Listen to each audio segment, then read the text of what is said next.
తెలంగాణలో online betting నిర్వాహకులపై CID ఉక్కుపాదం మోపింది.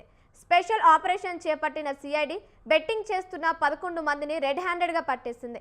నిందితుల్లో తెలంగాణతో పాటు ఇతర రాష్ట్రాలకు చెందిన వారు ఉన్నట్టు సిఐడి అధికారులు తెలిపారు. రాష్ట్ర వ్యాప్తంగా 414 కేసులు నమోదు చేసినట్టు సిఐడి పేర్కొంది. నిందితుల నుంచి బెట్టింగ్ నిర్వహణకు వినియోగించే పరికరాలు, మొబైల్, ల్యాప్టాప్ స్వాధీనం చేసుకున్నారు.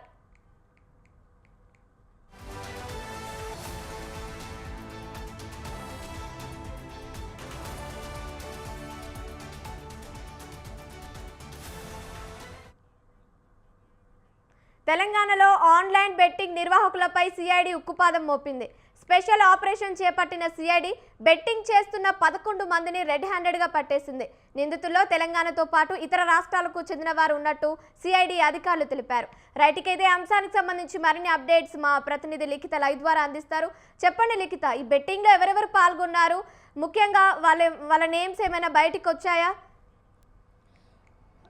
Thank you Kavya. ఇప్పటికీ ఈ బెట్టింగ్కు సంబంధించిన 11 మందిని అయితే ఇప్పటికే సిబిఐ అరెస్ట్ చేయడం అయితే జరిగింది. దీనికి సంబంధించి వాళ్ళ అఫీషియల్ పేర్లను అయితే ఇప్పటి వరకు బయట పెట్టలేదు. ఎందుకంటే ఇంకా దీనికి సంబంధించిన పెద్ద నెట్వర్క్ అనేది ఇంకా దాగి ఉంది. వాళ్ళకు సంబంధించిన వివరాలు పూర్తి స్థాయిలో బయటికి వచ్చిన తర్వాత ఆ బెట్టింగ్ మాఫియాకు సంబంధించిన బడాబాబు ఎవరైతే ఉన్నారో, అంటే దీనికి సంబంధించిన మెయిన్ లీడర్, అతను బయటికి వచ్చిన తర్వాత డెఫినెట్గా వాళ్ళ యొక్క పేర్లు బయట పెట్టే అవకాశాలు అయితే ఉన్నట్లుగా తెలుస్తోంది. ఇప్పటి వరకు చూసుకున్నట్లయితే ఇటు తెలంగాణ, ఢిల్లీ, గుజరాత్ అలాగే పంజాబ్ రాష్ట్రాలకు సంబంధించిన 11 మందిని అరెస్టు చేసినట్లుగా తెలుస్తోంది. ఈ అరెస్టులో భాగంగా చూసుకున్నట్లయితే ఇప్పటికే ఇటు తెలంగాణ రాష్ట్ర వ్యాప్తంగా నుండి అయితే దాదాపుగా 400 బెట్టింగ్కు సంబంధించిన కంప్లైంట్స్ రేజ్ అయినట్లుగా తెలుస్తోంది. అందులో దాదాపుగా 73 క్రిమినల్ కేసులు కూడా నమోదైనట్లుగానైతే సమాచారం అందుతుంది. పూర్తి స్థాయిలో ఈ బెట్టింగ్కు సంబంధించి ఎక్కడెక్కడ ఎప్పుడెప్పుడు ఎవరెవరు ఏ ఏ నెట్వర్క్ల ద్వారా ఈ యొక్క బెట్టింగ్ యాప్స్ అనేటివి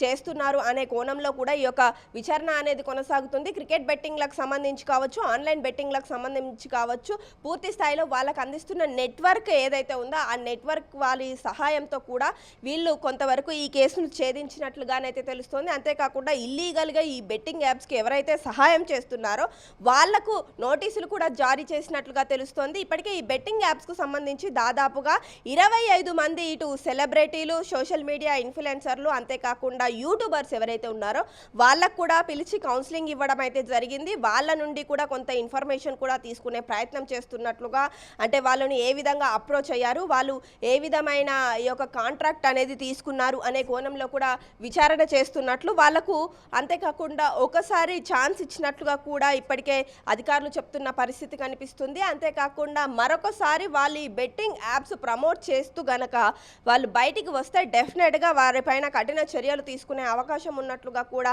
చారుశీల చెప్పినట్లుగానైతే తెలుస్తుంది.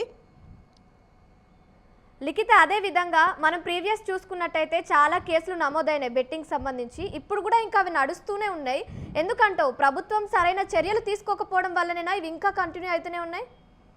ఇక్కడ మనం చూసుకున్నట్లయితే ప్రభుత్వం ఎప్పటికప్పుడు కూడా కఠిన చర్యలు తీసుకోవడం కావచ్చు, బెట్టింగ్ యాప్స్ ప్రమోట్ చేయడం కావచ్చు, ఆ బెట్టింగ్ యాప్స్లో మనీ ఇన్వెస్ట్ చేయడం రెండు తప్పని కూడా ఎప్పటికప్పుడు కూడా ప్రభుత్వం కావచ్చు, పోలీస్ అధికారులు కావచ్చు, సోషల్ మీడియా వేదికగా కావచ్చు, అంతేకాకుండా కొంతమంది సెలబ్రిటీస్ కూడా ఇప్పటికే ఈ బెట్టింగ్ యాప్స్ బారిన పడకూడదు అంటూ కూడా వారి వంతు వారు దీనికి సంబంధించి యాడ్స్ కూడా ఇస్తున్న పరిస్థితి కనిపిస్తుంది. అయినా కానీ కొంతమంది ఈజీ మనీకి అలవాటు పడి ఈ యొక్క బెట్టింగ్ బాలిట పడడం కావచ్చు, ఈ భూతానికి బలైపోవడం కూడా జరుగుతుంది. దీనికి సంబంధించి కూడా ఎవరైతే బెట్టింగ్స్ చేస్తున్నారో వాళ్లకు ఏ ఏ నెట్వర్క్స్ అయితే సహాయం చేస్తున్నాయో వారికి కూడా కొంతవరకు కౌన్సిలింగ్ ఇచ్చే ప్రయత్నం చేస్తున్నారు. అంతేకాకుండా ఈ బెట్టింగ్ ముఠాను పట్టుకునేందుకైతే ముందు ఆ యొక్క బెట్టింగ్ యాప్స్కు ఏదే నెట్వర్క్ నుండి ఈ యొక్క యాప్ అనేది డౌన్లోడ్ అవుతుంది, అంతేకాకుండా ఎలా ఆపరేట్ అవుతుంది అనే విషయాన్ని కూడా గుర్తించడం, వారి నుండి కూడా కొంత సమాచారం తీసుకోవడం, వారిని కూడా ఇందులో ఇంక్లూడ్ చేయడం